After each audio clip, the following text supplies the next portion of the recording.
je m'apprête à rant sur l'industrie de la musique. Ça fait déjà une semaine que je suis dans ce combat-là. Il y en a qui pensent que c'est un combat temporaire, que je suis pas sérieux dans ce que je dis. Mais ce truc-là, il va super deep.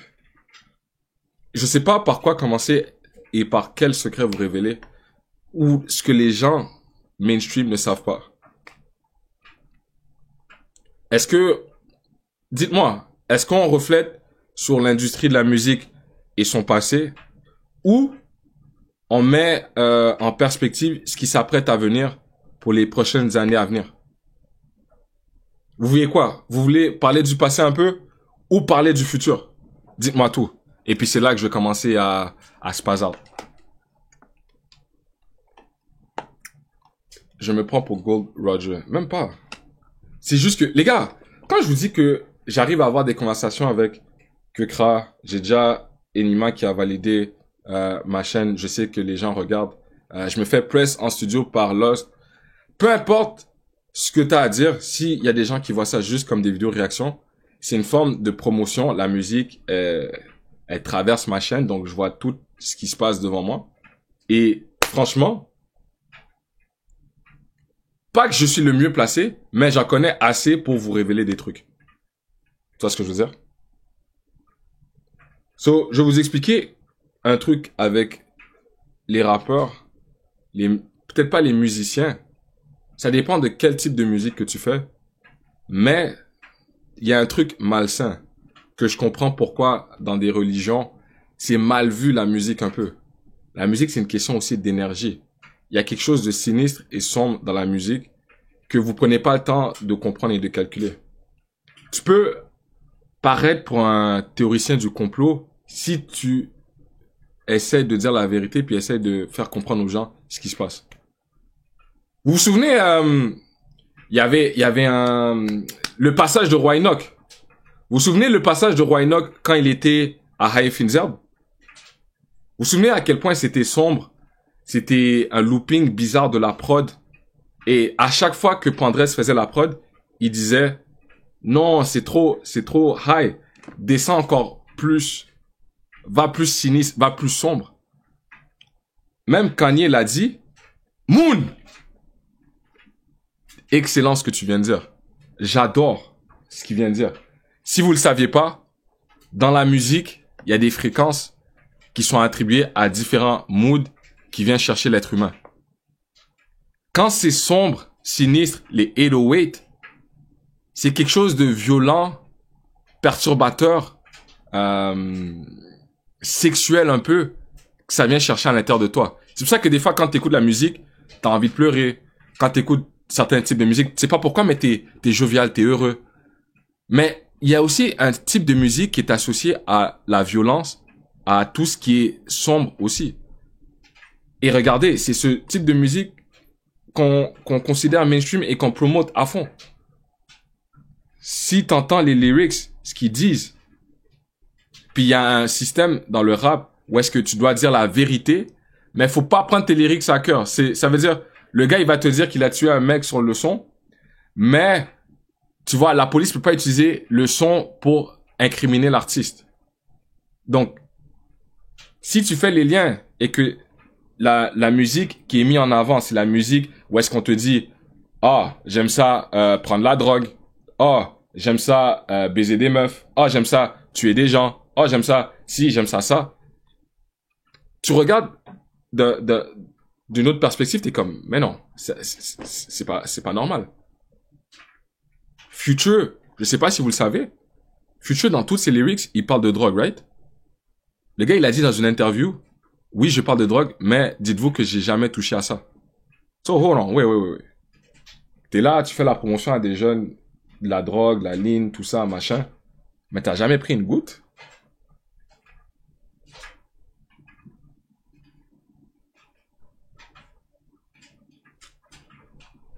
C'est là que tu vois que ça commence à devenir malsain.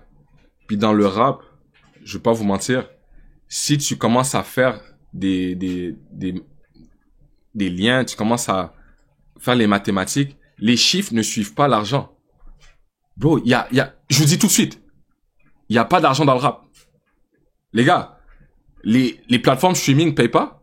Si t'es en indé, tu vois à quel point c'est difficile de percer. C'est à quel point c'est difficile juste avoir ton business de la musique. Peut-être tu vends du merch, peut-être tu vends des places de concert, whatever. Mais c'est très difficile en indé. Il y a une raison pourquoi ils veulent que tout passe par eux. C'est eux l'intermédiaire, c'est eux le plug. C'est pour ça qu'il y a des artistes qui vont grind longtemps en indépendance. Après ça, les labels vont arriver, vont lui proposer un deal. Et c'est maintenant que là, ça pète pour lui. Tout marche. Mais quand tu fais ça tout seul, bro, c'est tellement difficile. Genre, il n'y a aucun retour. Il n'y a pas d'argent, je vous le dis. À part si tu grindes pendant 5-10 ans, dans tes premières années, tu vas faire un déficit. Et les jeunes voient ça comme une porte d'entrée et une opportunité. Mais ils voient pas tout le décor. Bro, avec le salaire que je fais en ce moment, tu vois, en tant que diplômé, les gars, je fais plus d'argent que beaucoup d'artistes. Roger, personne entend parler de lui dans le mainstream alors qu'il sold out tous ses dates. C'est ça l'affaire. Si vous avez remarqué, quand quelqu'un s'exprime sur l'industrie de la musique, il peut pas nommer personne. Personne veut parler de son deal. On peut pas rien dire. Tout le monde parle en parabole. Il y a une raison pourquoi. Si tu exposes le truc de quelqu'un, on va te voir en bizarre. Pourquoi tu fais ça? C'est le gagne-pain littéralement d'un artiste. Et des fois, même si c'est Fugazi, c'est comme ça il fait sa vie. Je suis qui, moi, pour venir commencer à déballer le tout et vous révéler toute la vérité? C'est juste que je vous dis que c'est malsain. Les fréquences sont malsaines, les thématiques sont malsaines, et le business est malsain. Vous savez ce que j'ai appris aussi? Ça, c'est pour les grosses têtes d'affiche. Peut-être pour un Booba, exemple. Pour Booba, il y a une raison pourquoi on le voit dans une fête avec Puff Daddy. D'ailleurs, il y a un des lawyers de Puff Daddy qui a dit, après toutes les révélations et même après, après avoir essayé de prendre la défense de Puff, je dois m'arrêter ici parce que le reste ne va pas en accord avec mon moral. Il y a une fucking raison pourquoi. Parce qu'ils savent. Quand c'est révélé, yo, en mai là, vous allez voir comment ça va être la pagaille dans l'industrie. On m'a dit, vous savez comment ça marche pour faire signer certains artistes? Ça, c'est une anecdote, c'est une story time. J'ai écouté dans un podcast, je pense que c'est un artiste, c'est le podcast à Matt Hoffa. Je pense que je vais vous le mettre ici. Le podcast à Matt Hoffa. Si vous connaissez pas la scène battle rap US, c'est un gros gars là-bas. Matt Hoffa. Il parlait de contrat. Je pense qu'il parlait de Jay-Z. Non, attends. My expert opinion. Matt Hoffa.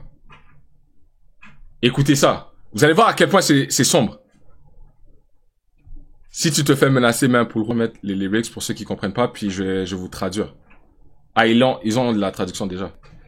C'est quoi la critique qu'on donne à un rappeur? Souvent, c'est si tu fais du rap et que tu vis pas cette vie, c'est quoi qu'on te donne? On dit que t'es un menteur. Right?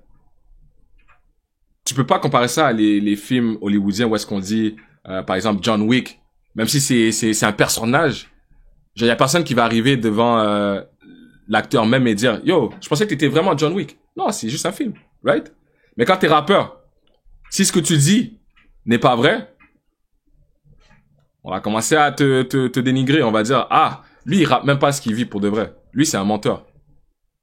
À l'inverse, si tu rappes vraiment ce que tu fais et que tu dis, t'étales tout dans tes lyrics, c'est quoi qu'on va dire quand tu vas rentrer en prison ou quand on va te tuer? Oh, ce gars-là est stupide. Pourquoi il faisait ces affaires-là? Pourquoi il racontait ces trucs-là dans sa musique? Il aurait pu faire attention, il aurait pu mener un autre mode de vie, ça fait pas de sens. T'es comme forcé de faire un choix. C'est littéralement, je pense que t'as une seule option, c'est vivre ton rap. Et le seul rap qui est mis de l'avant, c'est le rap néfaste et dégradant. Le rap violent.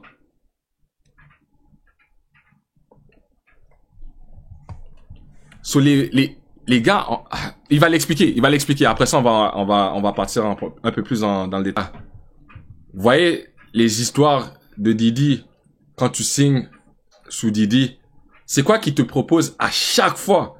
Même n'importe quel artiste, Diddy te demande un truc avant tout. Yo, on n'a jamais fêté ensemble. Yo, bro, faut que tu viennes à une de mes fêtes. Les white parties, quand t'as vu les célébrités. Mad drink. Il se passe quoi là-bas? Quand les caméras sont éteintes. Viens, on va faire la fête. Et puis dans ton verre, hein? Dans les baby oil, c'est quoi qu'il y a dedans? La drogue du viol. Là, après ça, tu commences à dormir. Tu te rappelles plus de ce que t'as fait. Ils ont des tapes, ils ont des trucs contre toi. Maintenant, s'ils te proposent un deal, est-ce que t'as vraiment une option? Hein? Les tactiques Jeffrey Epstein, là. Quand tu recordes tous tes clients. Hein? Et que par la suite, on te dit, finalement, ces clients-là, si tu le savais pas, c'est des mineurs. Peu importe ce qu'on te dit de faire, t'as pas le choix de le faire parce que tu veux pas t'incriminer, tu veux pas que ça, tout ça, tous tes secrets soient mis au grand jour. Yo, Getchi, ça dit quoi? Bien vu pour les bits.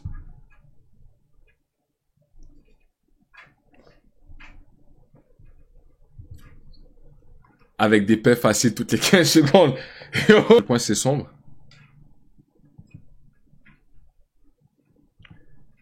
On dit toujours, hein, quand tu t'apprêtes à signer dans des majors, t'as l'impression que tu vas vendre ton âme. C'est quoi une des trucs qu'ils font le plus souvent quand tu t'apprêtes à signer, c'est qu'ils te font un rythme d'humiliation. Faut qu'ils t'humilient au grand public. Vous vous souvenez de cette vidéo-là? Moi, quand j'ai vu ça, j'ai dit, nah, il y a quelque chose de bizarre. Regardez ça. Humiliation.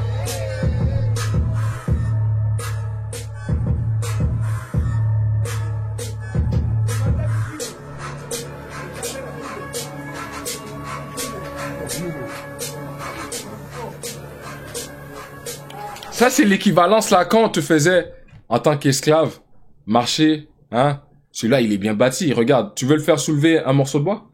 Eh, l'esclave, soulève-moi ça pour qu'il voit une démonstration.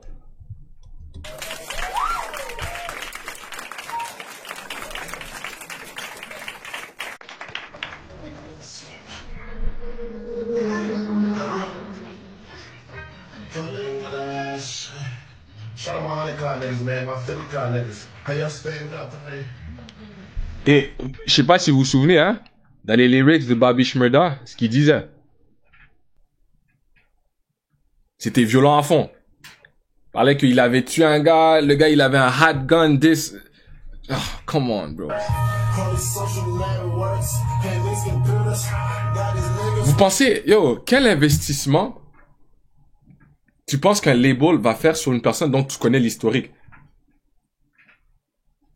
Les gars, ils savent comment manipuler nos têtes, bro. Comment faire péter un artiste. Dès qu'il... Yo, Bobby Shmurda, dans le temps, là, tu disais c'était lui la prochaine superstar. Il était viral partout. Il y avait le push YouTube, il y avait le push de partout. Mais aussi, ces plateformes-là parlent aux labels. Ils sont comme ça. Et, yo, Bobby Shmurda, il est allé en prison. Mais, bro, come on, man. Le label l'ont release quand ils ont vu qu'il était trop trash. Tu peux plus nous faire d'argent, on peut plus t'utiliser. Ça sert à quoi que tu restes signé?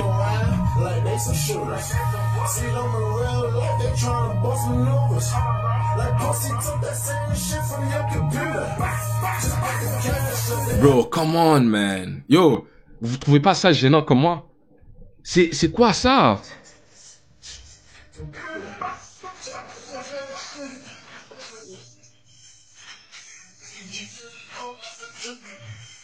Et combien d'artistes tu penses qu'ils ont déjà fait ça? Tu penses que c'est le seul? Gros label, Epic. Epic qui a signé Cardi B, considéré plein d'artistes.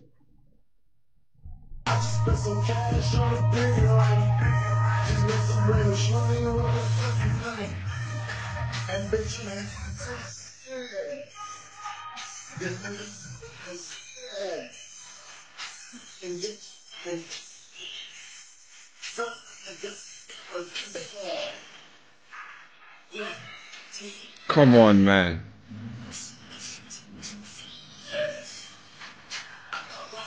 Et si tu remarques, il n'y a qu'une seule personne qui filme.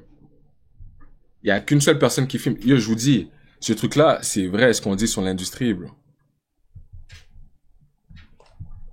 Tu poses des bonnes questions, Axa. C'est pour ça que je te dis que c'est sombre. Ça, là, ils ont ce genre de vidéos juste pour un peu te menacer, tu vois ce que je veux dire? Pour te forcer à faire des trucs que t'as pas nécessairement envie. Mais si toi, tu vas à l'encontre, tu te dis non, ils vont poster ça, puis là, toute ta crédibilité, on l'envoie en l'air. C'est un rythme de passage. Il faut qu'on t'humilie pour qu'on ait quelque chose contre toi si jamais tu décides de pas signer. Ou si jamais tu décides de faire le fou et tu vas à l'encontre de ce qu'on te demande. Dans la France, dans tout ça, moi, je le vois venir. Tout ce qui se passe aux States, on est d'accord, va venir vers la France. Bro, je viens d'apprendre un truc, les gars. Même si dans les lyrics, ils peuvent avoir des paroles très, très noires. Yo, j'ai appris que Freeze, son projet LMF, je pense que LMF, il avait sorti le 11 septembre ou quelque chose comme ça, non? Yo, c'est sous UMG. Ou c'est sous Virgin, c'est sous UMG. Yo, j'étais trop... Je pense que c'est dans Designer. Où est-ce qu'il donne une bars, genre, je suis sur DistroKid. Mais si on voit les credits, tu l'as pas release sur DistroKid, tu l'as release sous Virgin France. Mais c'est ça le problème. Les gars, le truc de distrib, j'arrive pas à le comprendre. Je cherche à le comprendre, mais c'est tellement malléable, propre à n'importe quel artiste que finalement, deal de distrib, ça veut rien dire. Ça veut juste dire un contrat.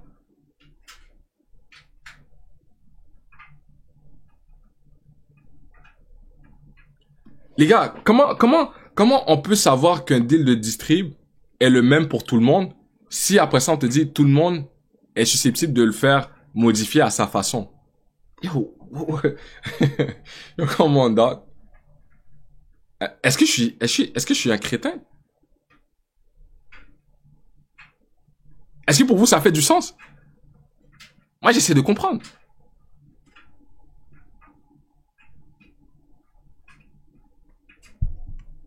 Mais regardez, pour ceux qui pensent que même, je me disais, Freeze, peut-être qu'avec ses lyrics, c'est presque impossible qu'il soit signé. En plus, il a une bars, je suis sur DistroKid, je suis comme des designers, hein. But comment on fait? Même Freeze Corleone? Check. On va checker ça ensemble. Les credits, tout ça, on apprend ça ensemble. Designer. Si tu vas dans les credits, c'est écrit sous le label Virgin Records France. On me dit deal distrib. Oui, mais c'était quoi le deal? Il va jamais te le dire c'était quoi le deal qu'il avait en distribution. Right?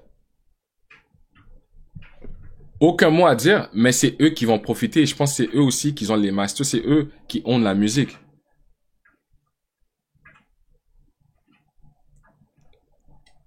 Si vous faites pas les calculs comme il faut, c'est là que je sais pas à qui je m'adresse.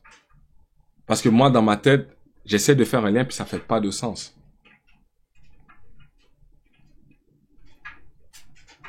Parce que imagine dans le futur, quand ça va être maintenant les robots. Vous savez comment ça marche avec le sample, right? Si un label own tes masters ou own ta musique, ça veut dire que le label profite de si la musique est modifiée, genre c'est à eux que revient le revenu. Maintenant, si on s'en va vers le AI, vous voyez à quel point le AI, il y avait le, comment il s'appelle là? Il y avait un YouTuber qui avait fait une vidéo parodie Freeze Ziak. Hein?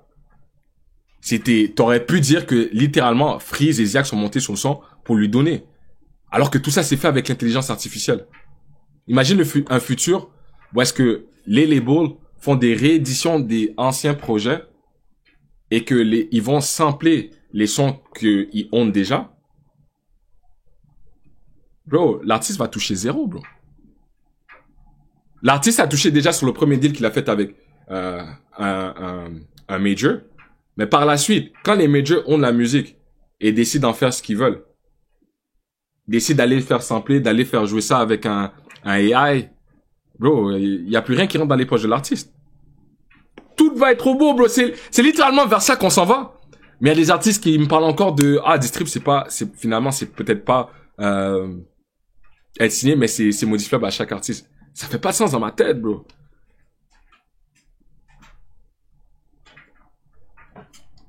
So, les gars, je vous dis, le futur s'annonce extrêmement noir.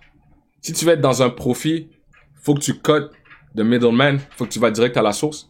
Moi, je vous dis, moi, je suis dans un wave indépendant où est-ce que on interagit directement avec les consommateurs. Si tu laisses les labels t'aider à faire ton argent, bro, à un moment donné, là, ils vont juste te cut, ils vont own tes shit. Si tu veux vraiment percer, faut que tu deals avec eux. Ils vont te fourrer encore plus. Bro, on s'en va vers quelque chose de noir, bro. Je te jure, t'es têtu, tu veux pas nous écouter dans ta tête. Distrib, contrat, label, mais c'est comme DistroKid. Mets-toi ça en tête. Oh my god, c'est ça ton problème, bro. Yo, t'as parlé avec qui pour savoir ça?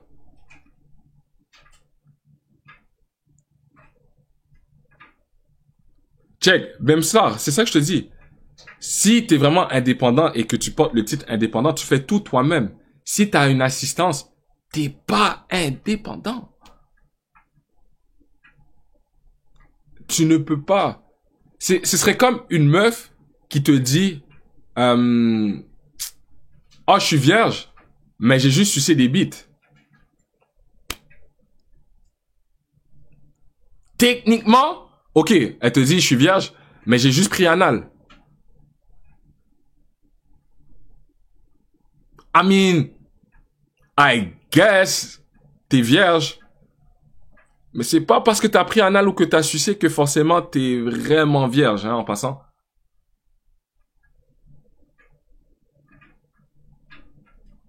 Je dis ça, je dis rien.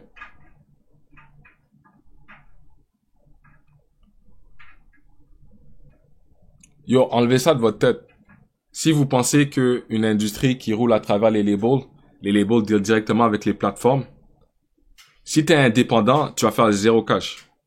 Ça va être très difficile pour toi. Il va falloir que tu builds une fanbase de malade. Et même quand tu builds ta fanbase, les labels vont t'approcher par la suite et t'offrir des sommes astronomiques. Moi, je vous dis, il y a personne qui est réellement indépendant.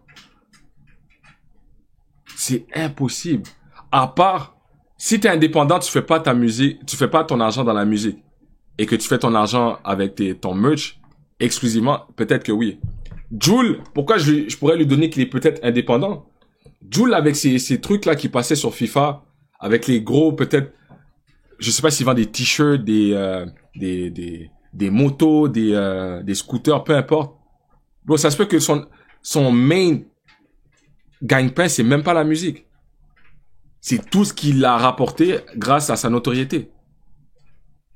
Il est pas indé musicalement, il est indépendant, il est même pas indépendant, c'est juste qu'il a fait son argent en dehors de la musique. Et c'est là que les labels sont intervenus et ont commencé à faire signer des 360. Quand t'as des artistes qui commencent dans la musique, ils ont une notoriété et avec cette notoriété, ils arrivent à créer du cosmétique, exemple comme Rihanna avec Fenty, ou commence à diverger vers d'autres sources de revenus. Les labels vont dire quoi? Quand Travis Scott, Kanye West, ces gars-là faisaient des merch de malades, là. Ils ont dit, non, attends, hold on. Maintenant, ce qu'on veut, c'est les deals 360 où est-ce que même là-dedans, on veut toucher dans ton merch. Tu fais trop d'argent. Eux, ils veulent vraiment, vu que eux, c'est la porte d'entrée dans l'industrie, ils veulent vraiment que tout passe par eux. Ils veulent vraiment toucher à chaque centime que tu touches. Tu peux pas me dire J'ai un bon exemple avec aussi, mais tout ça c'est des événements qui sont arrivés, peut-être que vous êtes pas au courant. Mais quand Travis Scott avait les trucs avec Billboard, puis Billboard ont menacé que, on va peut-être pas compter le merch dans les trucs d'album, tout ça c'est une game qui joue entre eux. Enlevez ça de votre tête. Je vous dis, aujourd'hui, enlevez ça de votre tête. Il y a personne qui est réellement indépendant. Tout le monde a un deal. Maintenant, c'est à savoir qu'est-ce qui est inscrit dans le deal.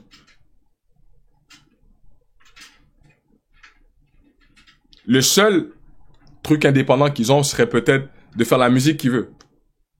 Regarde, fais ce que tu veux. Si tu veux, insulte la communauté juive si t'as le culot. Mais à la fin de la journée, l'argent que tu vas puiser dans l'industrie de la musique, on veut 50% quand même. Il y en a qui font ça. Dans le business, tu m'insultes, ok. Nique ta mère, ouais. Mais à la fin de la journée, on est 50-50 partner.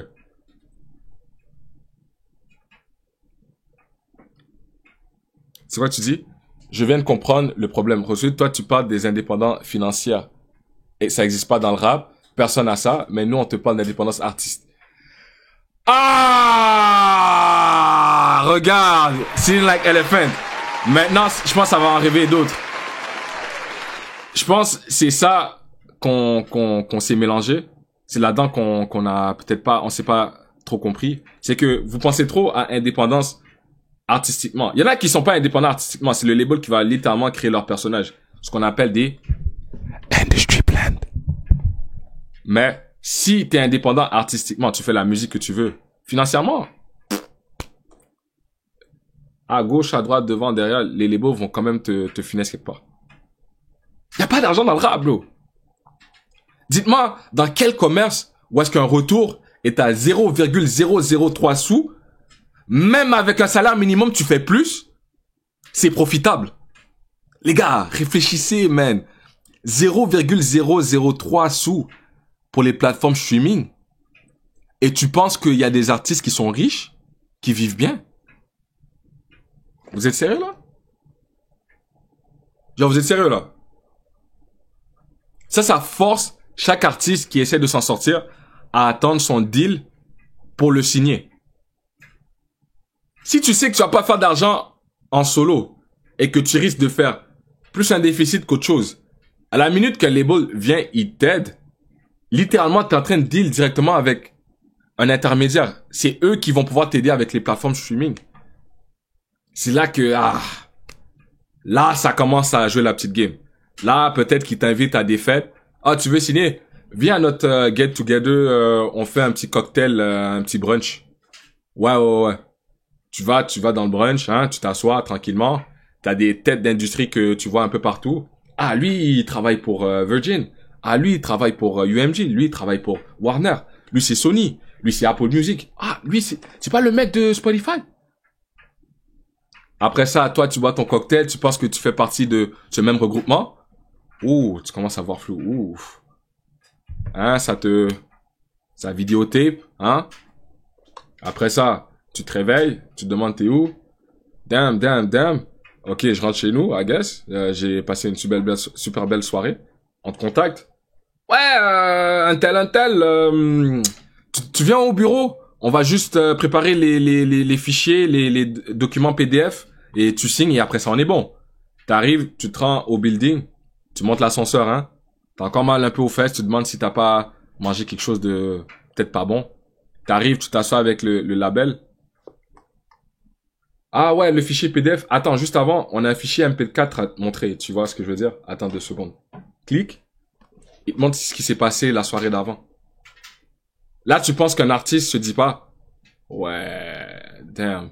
Peu importe ce qu'il me montre, j'ai pas le choix de signer. Cette vidéotape-là, elle doit pas sortir.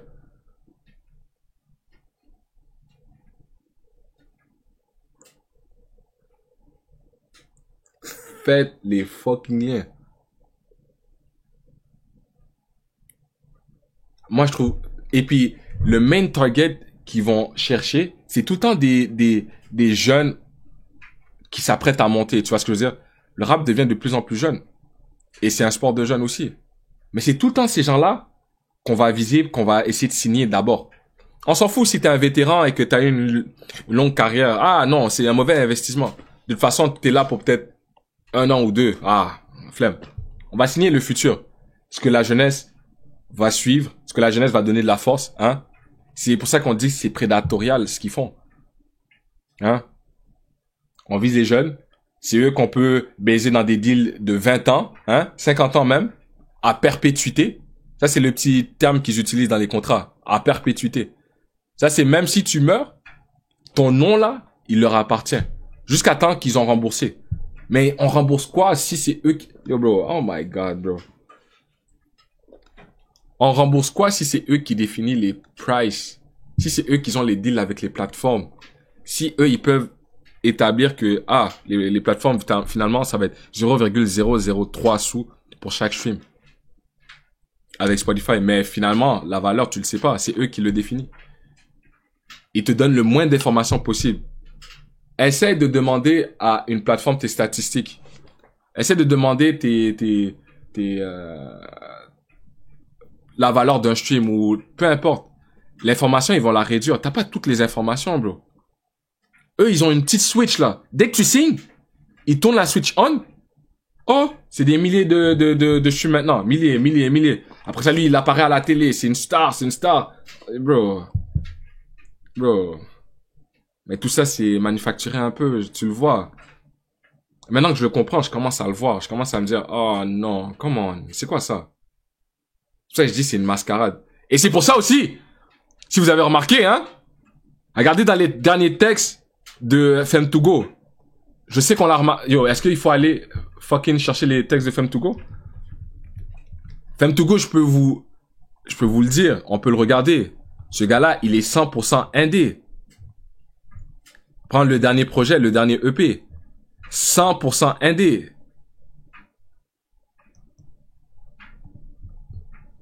Any Mercy Forbidden est pas signé sur un autre label. Ce que je sais, c'est qu'il est 100% indé. Et si tu check les lyrics, il te dit littéralement que ces gars-là, c'est comme les aléas à Disney. Ces gars-là, c'est des prédateurs. Ils vont chercher les mineurs. Ils vont chercher ceux qui peuvent profiter. Il dit, ah non, les avances, j'en ai rien à foutre. Il y a une raison pourquoi ce petit terme à perpétuité, faut watch.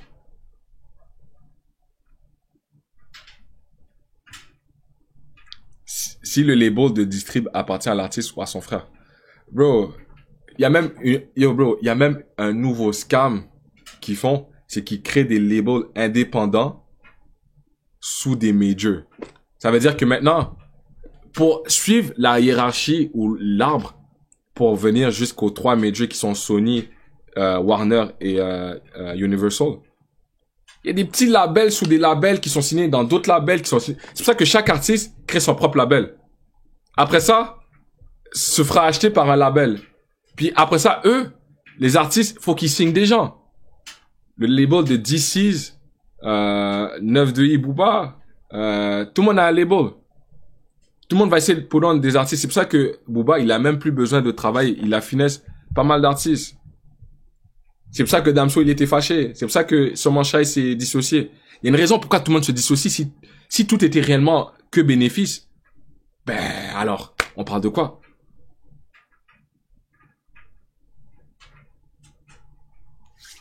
Mais du coup, c'est mieux d'aller dans un énorme label que Universal ou Sony, ou signer dans un petit label indé. Dans tous les cas, on te met à l'envers. C'est pour ça que c'est maintenant que tu comprends que la game, elle est déjà rigged avant même d'avoir commencé. Tu sais c'est quoi la solution? Les gars, je vais vous dire c'est quoi la vraie solution à toute cette noirceur. C'est la position que j'ai en ce moment et celle que beaucoup n'aiment pas quand ils comprennent pas comment ça se passe dans l'industrie. C'est la position où est-ce que tu charges ta clientèle directement. Tu vends tes CD. Nipsey Hussle. Vendre un CD $100, c'est pas pour tout le monde. C'est juste pour ceux qui fuck vraiment avec ta musique, ta vraie fanbase, qui peuvent te supporter. Et eux vont remplir ton frigidaire. Après ça, Nipsey, il peut reprendre cet argent-là, en faire de la merch, de marathon. Quand il avait TMC, là, Nipsey, et que TMC avait un deal avec Puma, vous voyez à quel point c'est même pas la musique qui faisait son argent? Il a gagné une notoriété. C'est un gars de LA. Il avait sa musique qu'il vendait comme s'il vendait du crack. C'est comme un crack business. T'as du bon produit, tu fais de la bonne musique, tu peux définir le prix. Si t'as tes clients qui aiment ce que tu fais, et qu'ils te supportent avec ton produit, t'es rentabilisé. Après ça, tu peux commencer à investir l'argent que t'as déjà dans du merch. Les gens fuck avec ton merch. Ils vont acheter. Là, tu peux aller avoir des deals avec des grosses compagnies de vêtements, peu importe. C'est ça, un business musique. Tu comprends ce que je veux dire? Ça devrait être ça, comme ça que ça marche. Moi, maintenant, je l'ai compris. C'est pour ça que, même avec les rediffusions, que, par exemple, il faut que tu prennes un abonnement, pour voir la rediff. It is what it is. Mais ceux qui vont le prendre, c'est la famille, c'est ceux qui supportent vraiment. Je préfère avoir, 5 personnes qui prennent des abonnements que le truc, il est visible à tout le monde, mais tu gagnes rien vraiment. Donc, ça tire à quoi? C'est-à-dire, si je laisse les rediffusions, exemple, et que j'en gagne rien, zéro. Mais, par exemple, il y a 5 personnes qui vont prendre un abonnement si je le mets abonnement seulement. Je viens de faire un fois 5000, là. Je viens de faire un net bénéfice. Il y a quelque chose de juste logique. S'il y a des gens qui sont prêts à te supporter comme ça, sois reconnaissant et continue vers cette lignée-là. Moi, jamais je vais cracher sur les petits montants. Un abonnement, un Patreon, peu importe. Je définis ça à des prix quand même raisonnables. Puis ceux qui fuck vraiment avec toi vont faire le chemin. Sinon, le reste, il y aura toujours les vidéos YouTube. Et puis en plus, si vous le saviez pas, même dans ce truc qu'on dit audio dope, des fois tu teases des trucs pour que le client vienne acheter ton produit parce qu'il sait que le produit il est bon. Exemple, ceux qui savent à travers mes vidéos YouTube que c'est du bon contenu. Moi, je traite ce truc-là comme un business du crack. C'est-à-dire, t'as déjà vu une vidéo YouTube, c'était une rediffusion, c'était une réaction d'un album. Tu t'es dit, ce gars-là, c'est un bon, faut que j'aille m'abonner. Après ça, vu que je t'ai donné des petits teasers et que je mets parfois peut-être tout le reste du contenu sur Patreon ou sur les plateformes, ben tu vas aller directement à la source, je suis ton plug, et on fait cet échange argent-contenu. C'est comme ça dans la rue. T'envoies des testeuses, t'envoies des petites doses de crack, tu vois, juste pour te créer une clientèle. Donc quand ils utilisent ton produit, ça c'est tel produit, ça c'est le exemple. C'est dans quel film? Ou est-ce que justement la dope c'est Blue quelque chose là? C'est un film de Denzel Washington. T'envoies les testeuses, c'est du marketing, c'est comment tu marketes ton crack. Ça c'est tel produit. Ça c'est le gars là, Blue Magic ou la Bacrao. L'interview qu'on a regardé avec la Bacrao, hein? Ça c'est le nom du produit. Si tu veux du bon, tu veux de la Bacrao, tu sais à qui aller la chercher. Lui il a des vendeurs. C'est des commerçants. Yo, ce truc-là, c'est comme un business, littéralement, bro.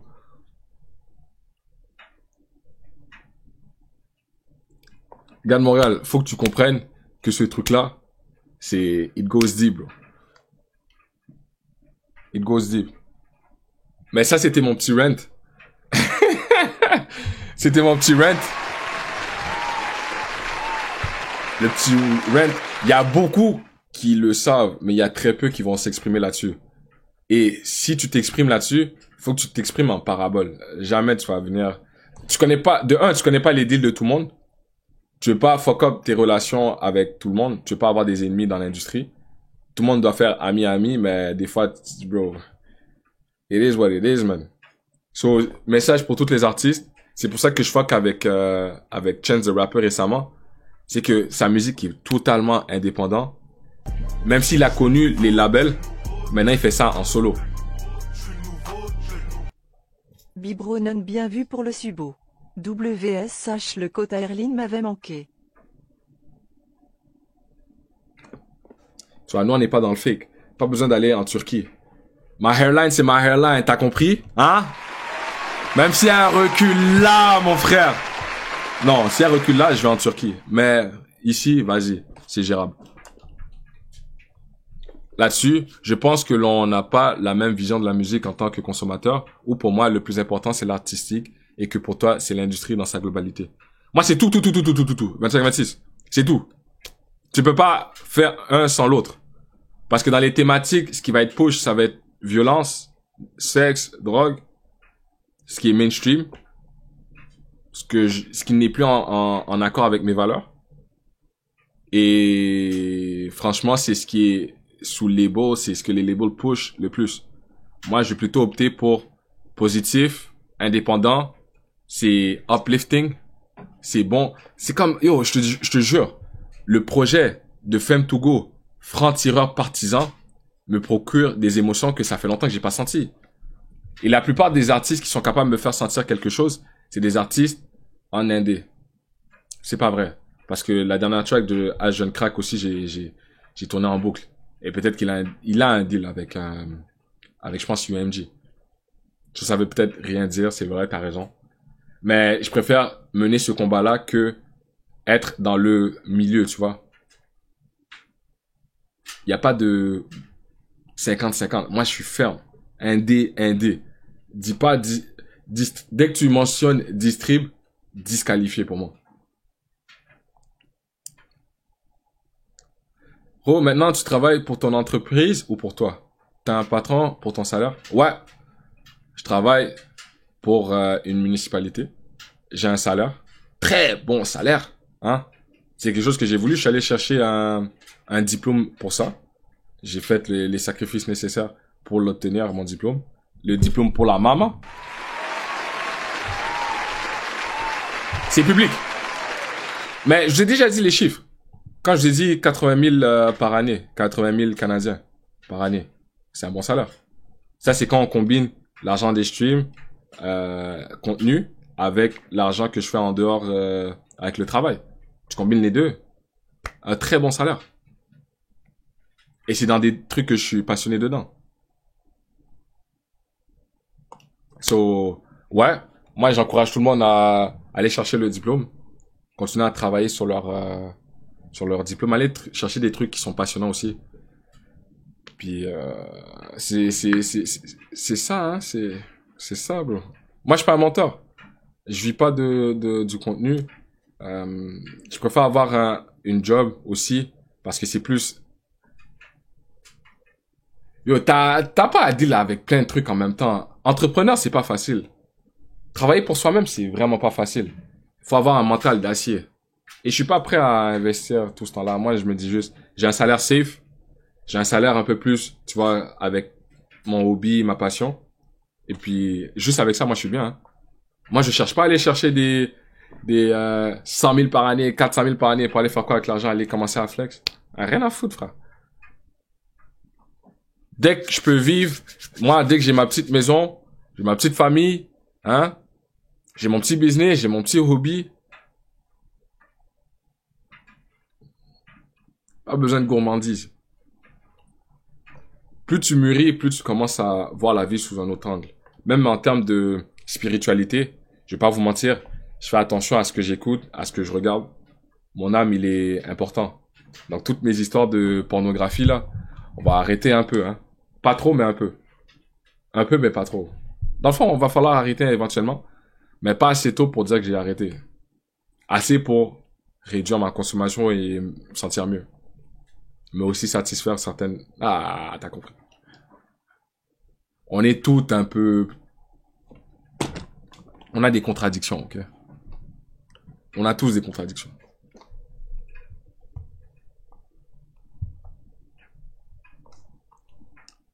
Hey! Yo, ça c'était dope, ça.